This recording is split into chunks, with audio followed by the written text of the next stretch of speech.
I have a question for you. My question's a very simple one. Why? I want to ask it again.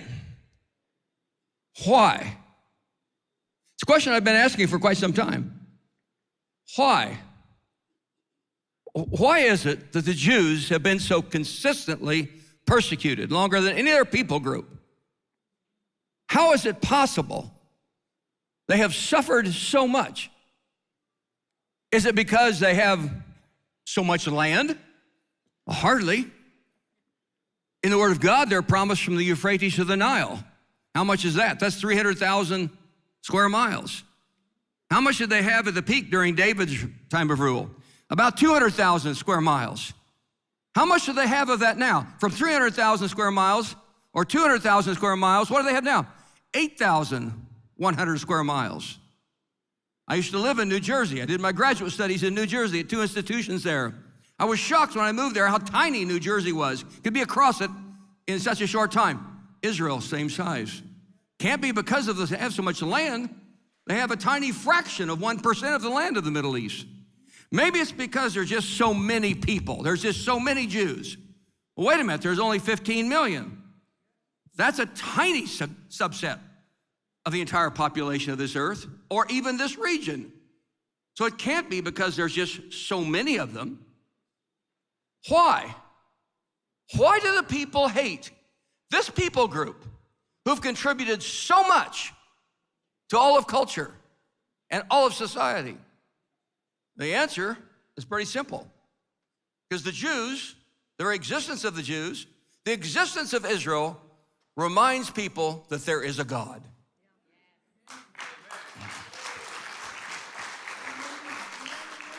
It reminds people that if there is a God, they are not God. If there's a God, there's a moral law. If there's a moral law, we're to submit to that moral law.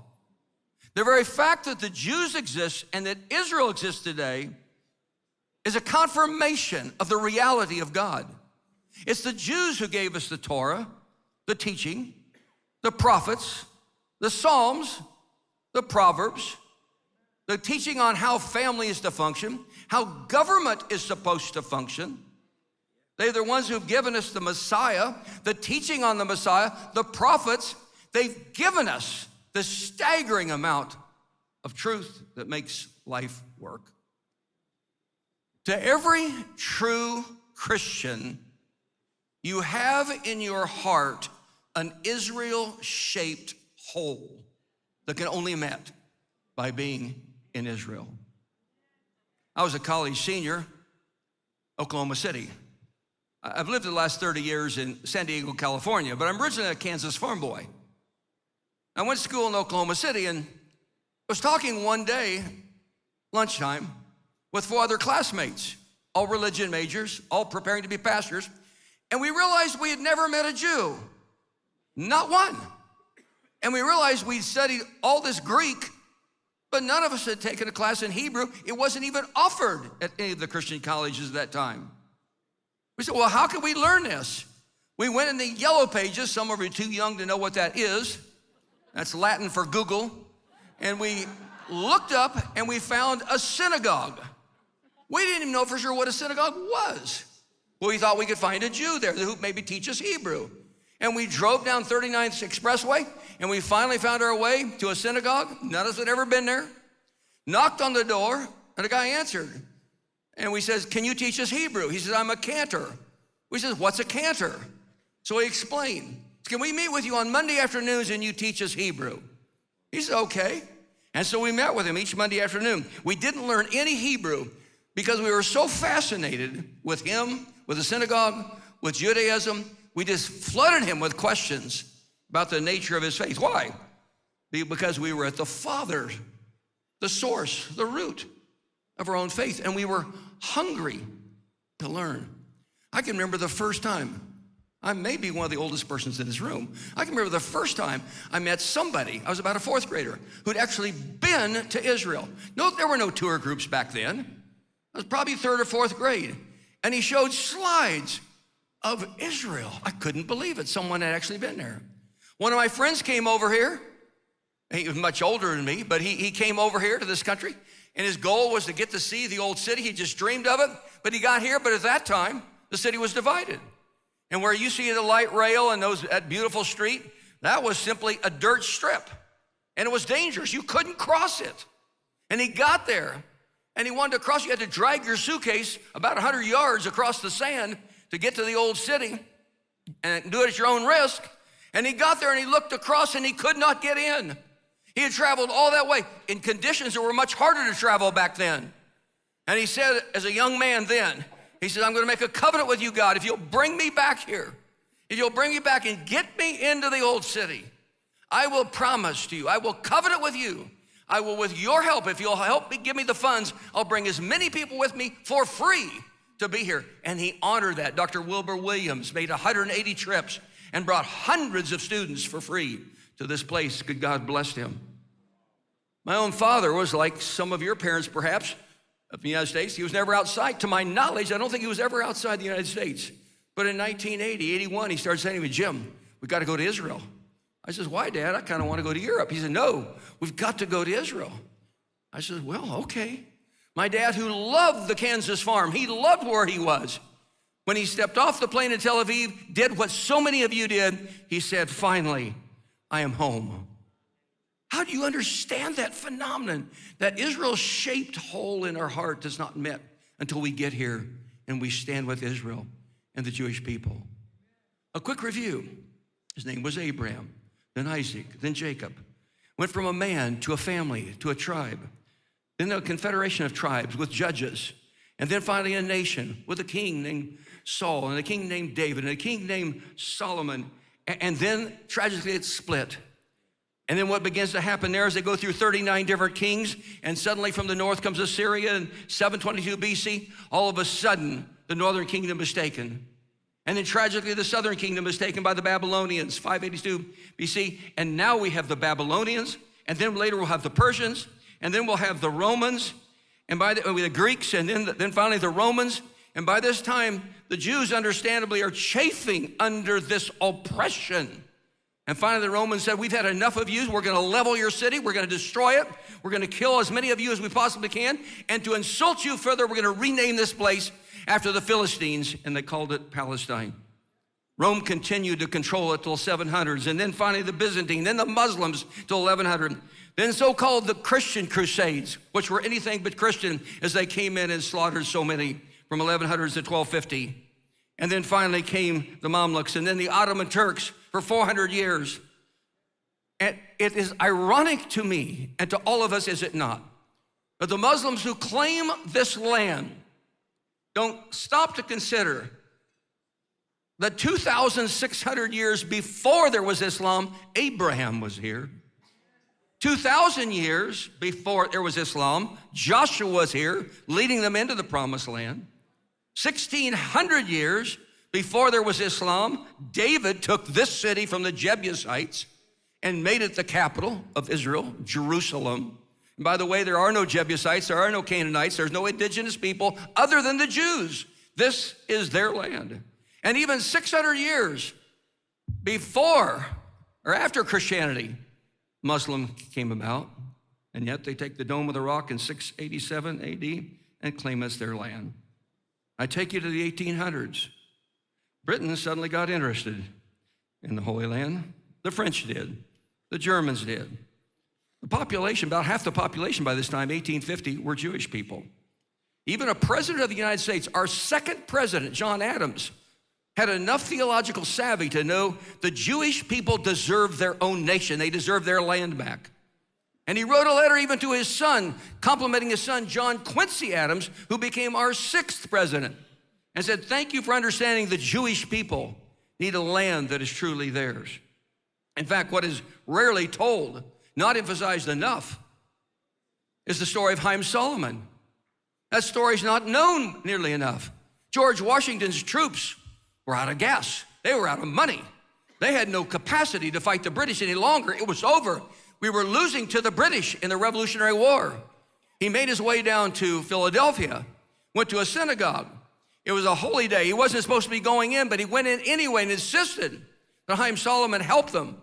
And Haym Solomon did help them. Haym Solomon, a Jewish leader, raised $20,000. That was $500,000 at the time equivalent. And he saved the Continental Army, and we gained our independence because of a Jewish person who financed it. He was never paid back. He was never paid back by our country. He died penniless. Congress voted to have a statue in his honor in Washington, D.C., but has never funded it. This person who profoundly sacrificed his children, and his wife died penniless as well.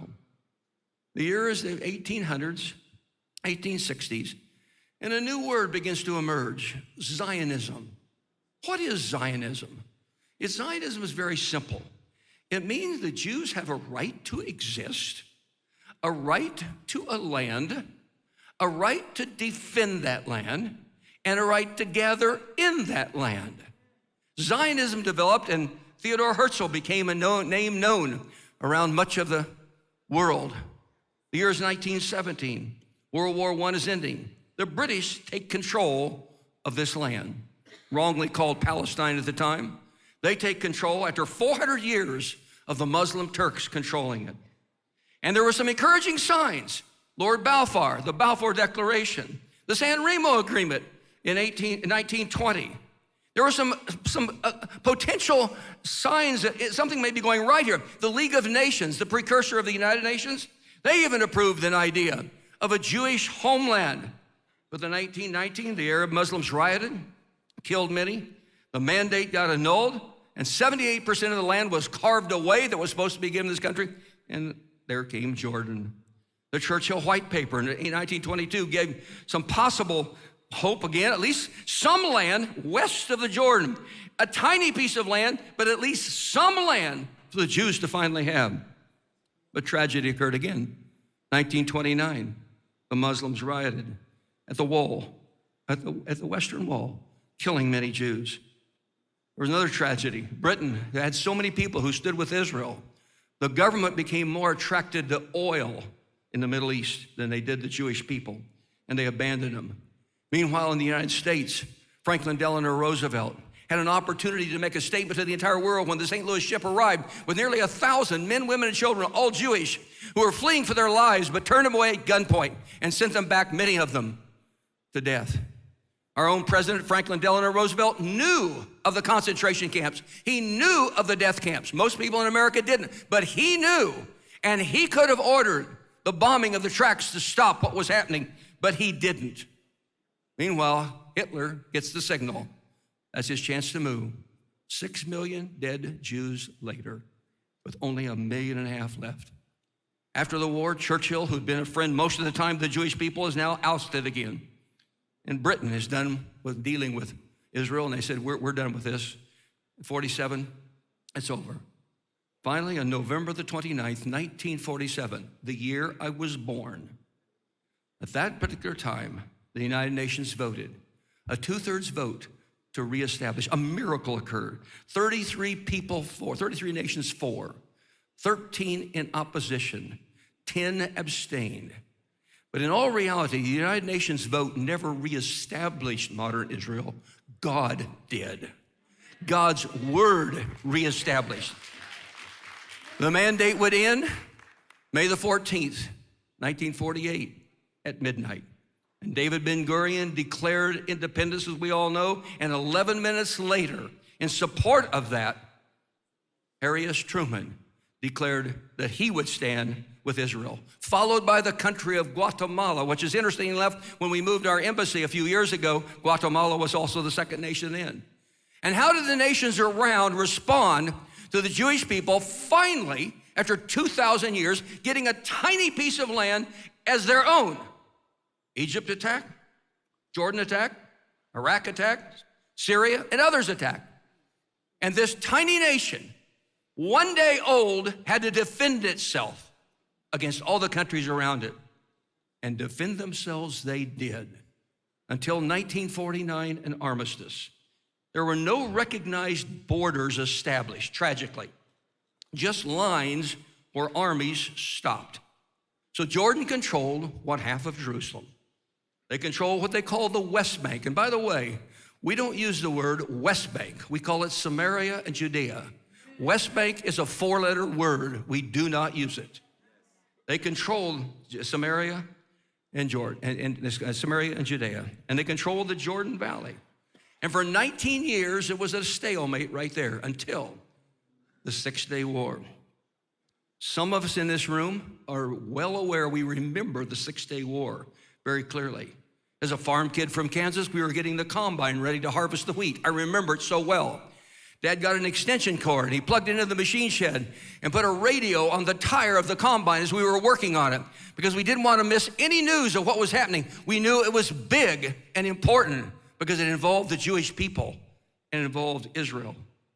They faced unbelievable difficulties from the northeast on the Golan Heights, south in Egypt, east in Jordan. And we listened each day as the miracles kept happening one by one. On the first day, they took out the Egyptian Air Force.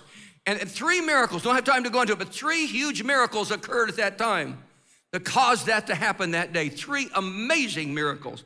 Then the Golan Heights, the Golani Brigade, the stories of the battles, then Samaria, then Judea, then Jerusalem, then the Temple Mount itself. And they raised the story of even how one member of the military happened to have a flag with him on that occasion. It's an amazing story. But he had it, and he flew the flag.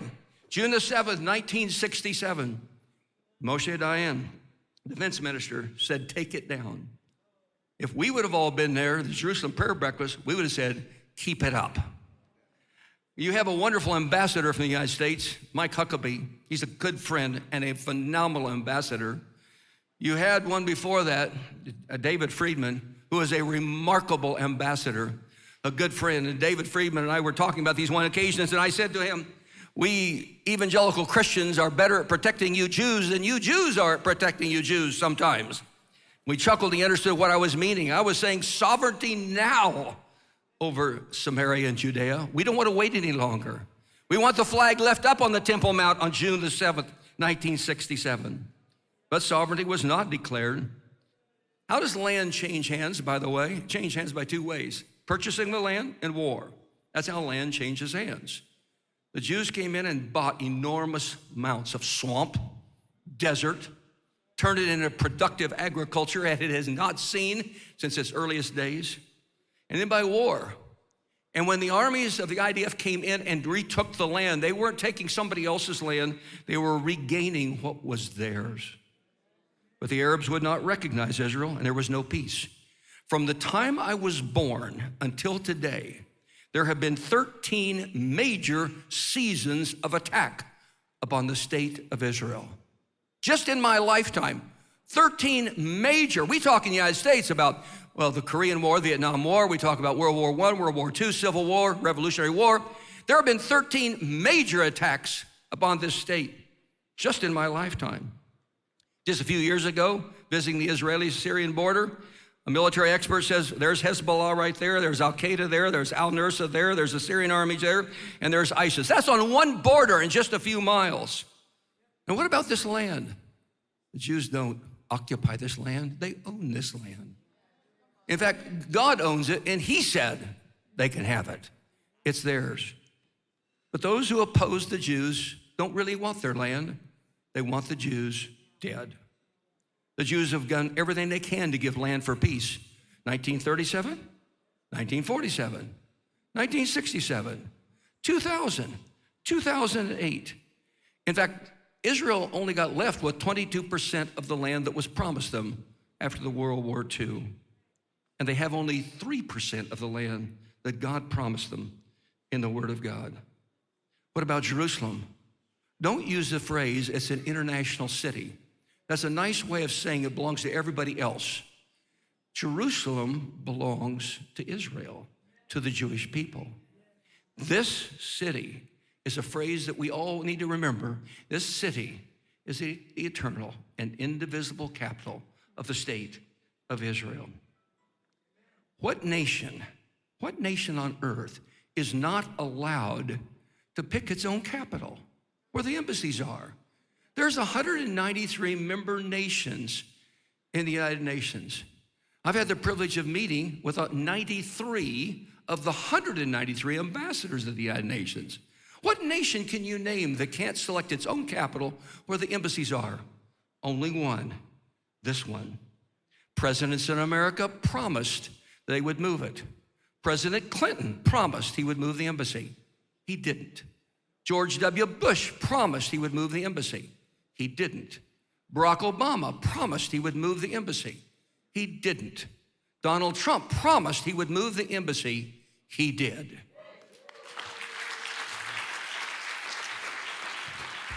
When the people in that room were counseling him, only 3 out of all the counselors were affirming of that decision.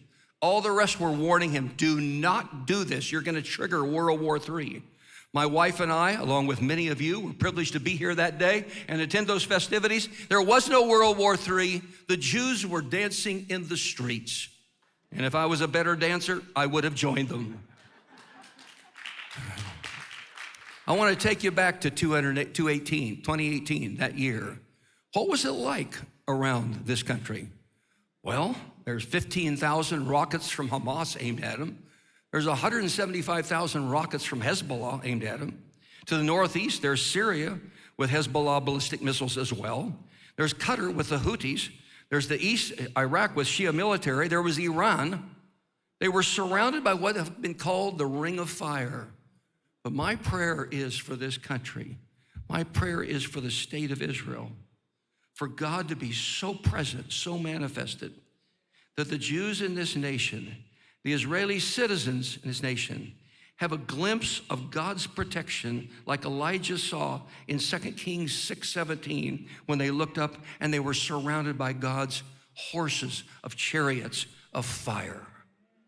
No people group in the history of the world has had to overcome so much. Let me give you a simple story, and I'm being autobiographical here on purpose. I come from, I already indicated, a rural area. There's a tiny farm town, about 1,200 people in the whole town, 6 miles from our farm. It's called Clyde, Kansas. None of you have ever been there. Most of you never been to Kansas. You've flown over Kansas, you've driven through Kansas, you never go to Kansas. But this particular town is Clyde, Kansas. My mother, she passed away a year and a half ago at age 102. When she was in high school, she had a classmate. His name was Lester Lawrence. You've probably never heard his name, but I want you to hear it tonight. Lester left that little town and he went all the way to California and he worked in the aviation industry. He was very smart in engineering. He started picking up the leftovers that they were throwing away from the airplanes that were being built. And he's the other things discarded from defense contractors. So he paid 25 cents a piece and he bought all of them. He'd haul them home. He'd filled up his garage. Then he met a man named Al Swimmer. Al Swimmer was a Jewish man. He was connected to David Ben-Gurion. David Ben-Gurion says, we need planes and we need them now.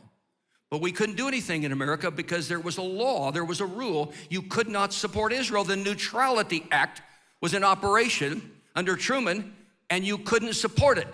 So what did Lester Lawrence do for my little tiny town?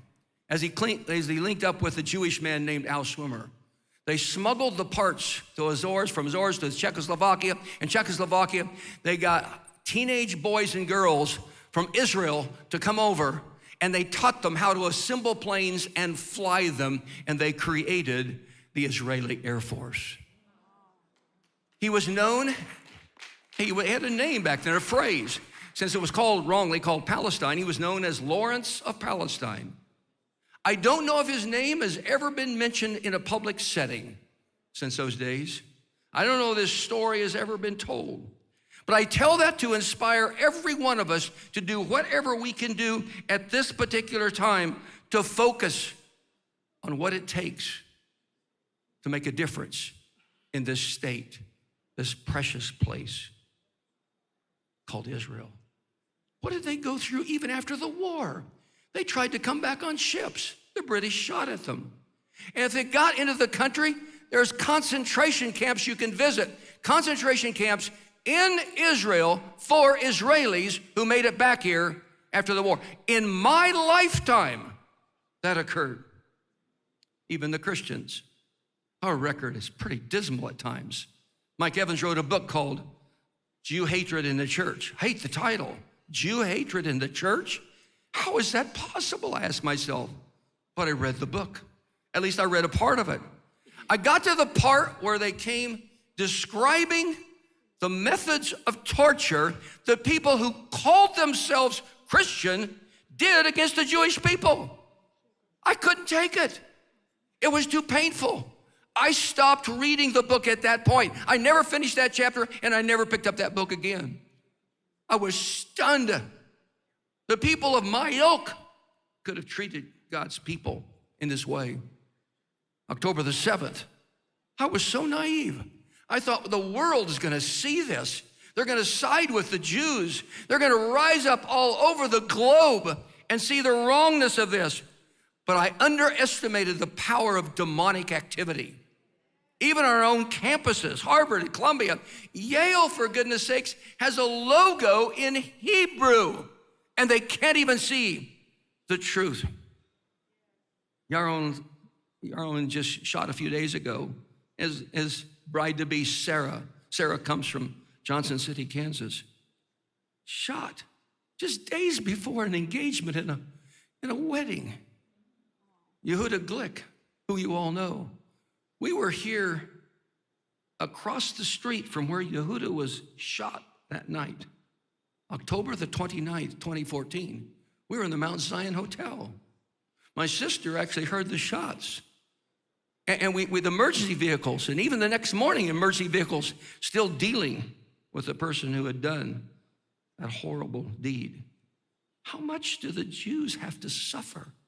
I marvel at the resiliency, the God-given, God-ordained resiliency of the Jewish people to rise up time after time after time through all they've gone through.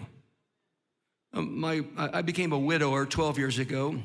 I met Rosemary, and her late husband was named Schindler, and so we married 11 years ago. And when the Schindler family in the Czech Republic found out her passion for standing with the Jews, they sent her Oskar Schindler's personal memorabilia. So she has all these items from Oskar Schindler, and she lectures and speaks on that topic. You know the story of Oskar Schindler. You know the story of the movie. You know of Schindler's List. You know there's a scene in there, a stunning scene, in which in the midst of this darkest of place, there's a man named Joseph Bow who takes an attraction to a young woman named Rebecca. This man, Joseph Bow, had such a grasp of life. He understood apparently that passage, the joy of the Lord is my strength. And he was determined not to let the Germans destroy him as a person and rob him of every aspect of life, even a sense of humor. And even in those conditions, he cultivated a sense of humor. He helped the other people begin to laugh and even experience certain qualities of life under the most horrific experiences. You remember in the movie, they get married in that camp. When they got out, the war was over, they found each other, they got married. He became the Walt Disney of Israel, creating animation from just the tools he had with his own hands, remarkably talented. But he never lost his incredible sense of humor. He could have come out totally embittered. I marvel at the Jewish spirit. From that marriage union of Joseph Bow and his wife Rebecca came two daughters, Celia and Hadassah. They lecture on what their parents went through. But when they lecture, they refuse to give in to the bitterness that could grip one in that moment, and they do it with joy. They make people even laugh. They're telling the stories of their father. They're hilarious stories, a remarkable sense of humor, the resiliency. Those two ladies happen to be here right now. Celia and Hadassah, would you stand, please, in the back there?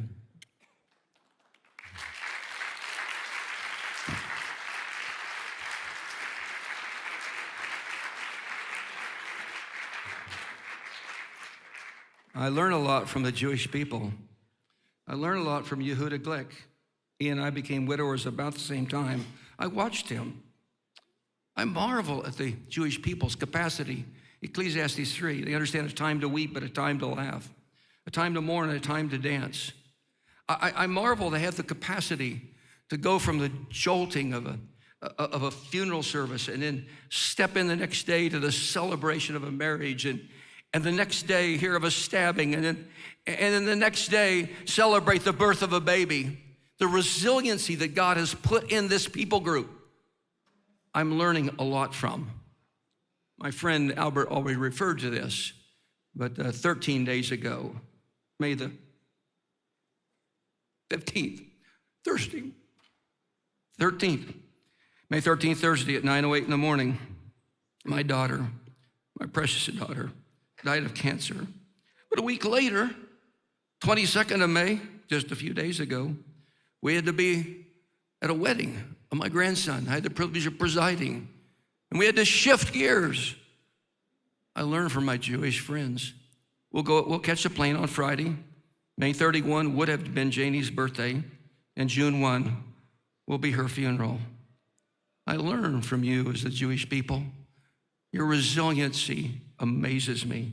Your capacity to come back from the most difficult places, most persecuted, and yet you come back and you never lose your capacity to believe that Hashem cares for you and is guiding this nation and going to protect you and take care of you till the very end. But what about those of us who are not Jews? This is our time, if ever, this is our time to stand with the Jews. My wife, as we got on the plane to come here, it's her 78th trip here. It's my 27th. But the last 3 trips, there was nobody else here. Our bus of pilgrims would go to sites, and we were the only one there. Nobody came during the war. Rosemary will not cancel unless the airlines forces her. She will not cancel coming. Intifada, whatever it is, she's going to come, war or not, she's going to come here. And we do. Because there were no tourists, there were 4 million people, tourists, that work here. We got to meet just with the Jewish people, way more than what we would have if the normal tourists would have been around. Every hotel we went to, we were the only ones from outside. The rest had been moved from the north, 80,000 of them housed in the hotels. I'm an extrovert, so I strung up conversation with every single person I possibly could. And every conversation was the same. We care for you, we're here for you. Almost every single one, several hundred conversations, almost every single Jewish person in Israel said to me, we feel so alone. Probably half of them began to tear up. One of the greatest privileges I've ever had was to say, I assure you, you are not alone. There are tens of millions, hundreds of millions globally that stand with you, and we will stand with you to the end. Listen, all of you Gentiles, this is our moment to stand like we never have before for this state and for the Jewish people. Thank you for the privilege of sharing with you. Thank you.